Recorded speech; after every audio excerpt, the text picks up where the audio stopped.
Michael Aiken, the new director of the Adrian Bayard Animal Shelter, was in attendance yesterday evening at the regular monthly meeting of the Campbell County Animal Shelter Advisory Board held at La Follette City Hall. Also in attendance was Campbell County Animal Control Officer Otis Poore. This was another meeting where progress was slow but steady as the board hashed out the rules and regulations for day-to-day operation of the shelter.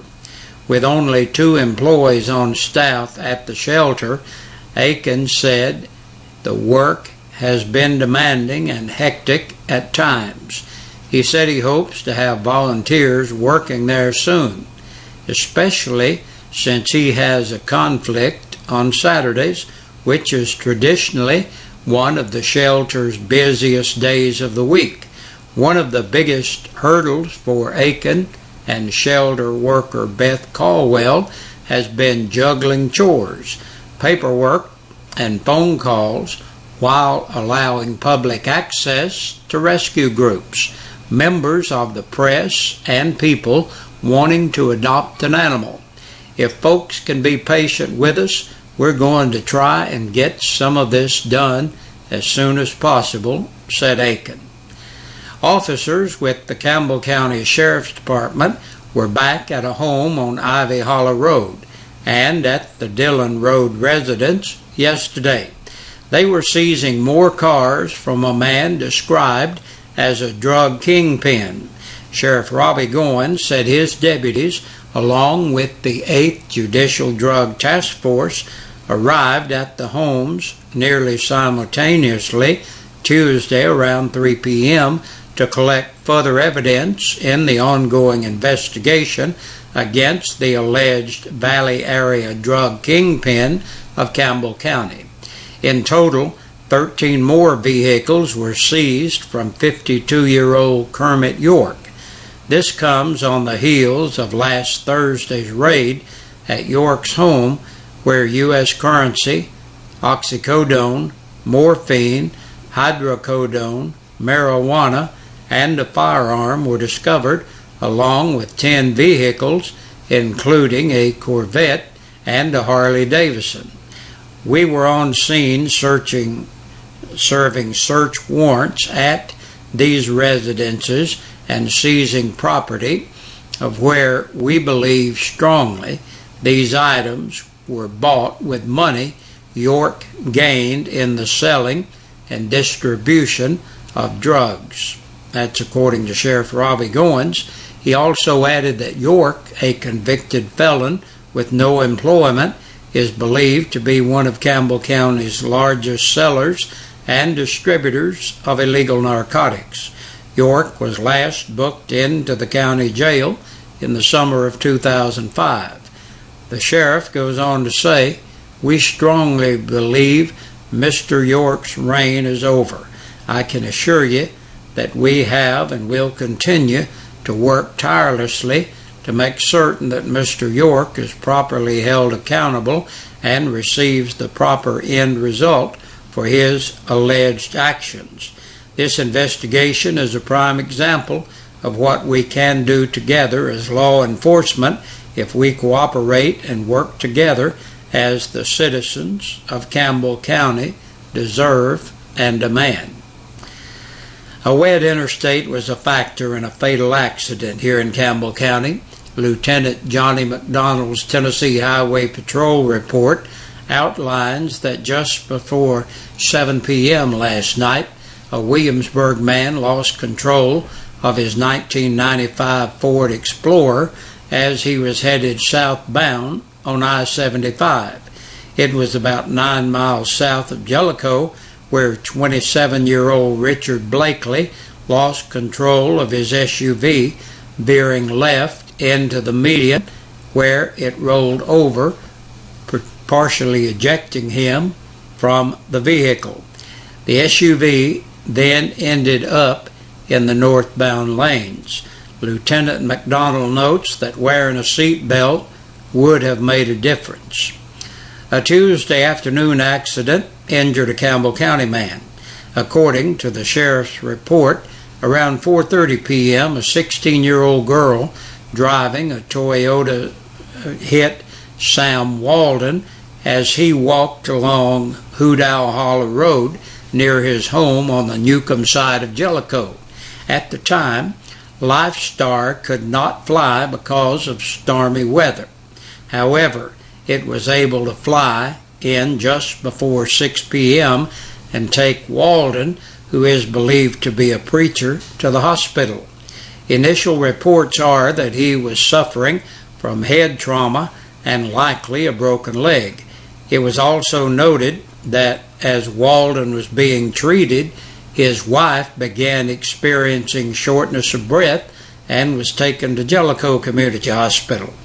Officials at UT Medical Center tell WLAF News that Walden was treated in the emergency room and then taken to a regular room last night. Matex Corporation of America officially announces plans for expansion. Company officials of Matex Organization of America, located here in Campbell County, announced that plans for expanding their existing facility will begin in September of 2013, just a month away.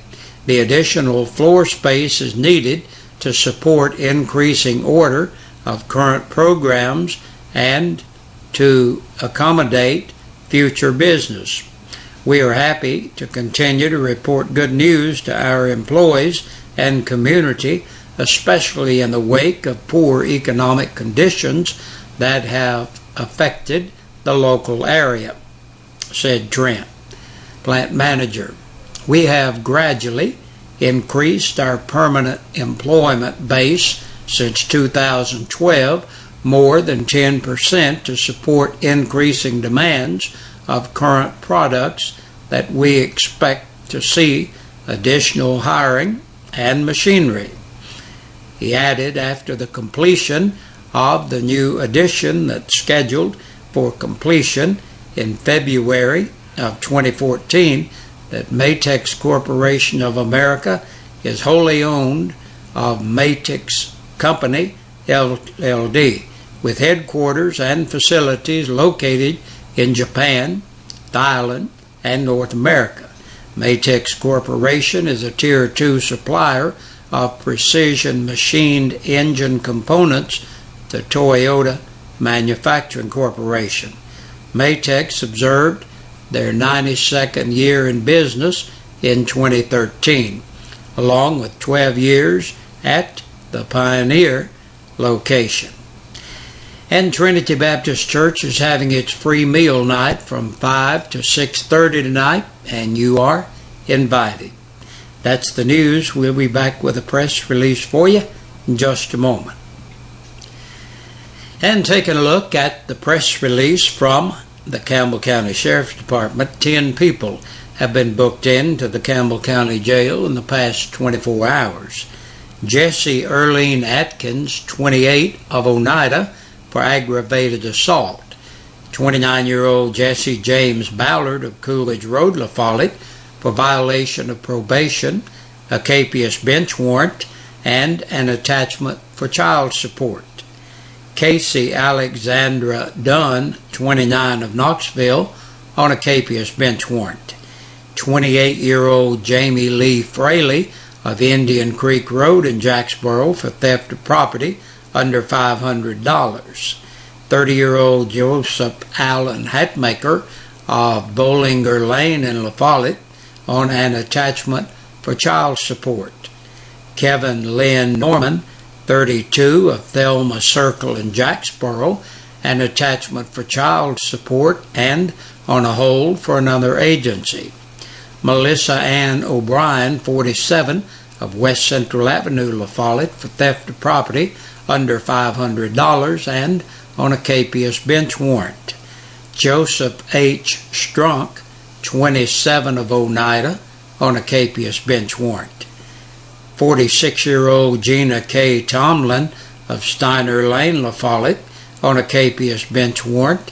And last today, Alicia Marie York, 23, of Duple Road in La Follette, on a capious bench warrant, vandalism under $500, and disorderly conduct. And that's a look at the news. Thank you for joining us. Have a good evening, and be sure to join us back here again tomorrow evening. We sing happy birthday to you, and may all your dreams come true. Happy, happy birthday. Oh, this is your birthday song. Oh, celebration all night long.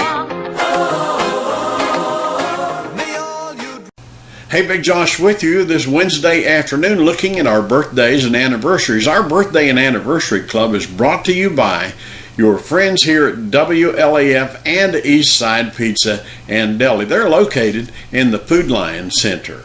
Our birthdays today, Carl Edwards is celebrating. Happy birthday to you, Carl. And yesterday, Jeremy Ford turned 21 years old. Happy belated birthday to you, Jeremy. And Dustin and Megan Enman are celebrating 4 years of marriage today. Happy anniversary, Megan and Dustin. We hope you all have a great day. Now listen, if you're celebrating your birthday or your anniversary and for some reason we don't have your name on our list, we'd love for you to do that, because that's the only way that you can qualify to be in the drawing on Fridays is if we have your name on our list. So get it in here. You could win a birthday dinner for two or an anniversary dinner for two from your friends here at WLAF and Eastside Pizza and Deli. Hey, have a great afternoon. See ya.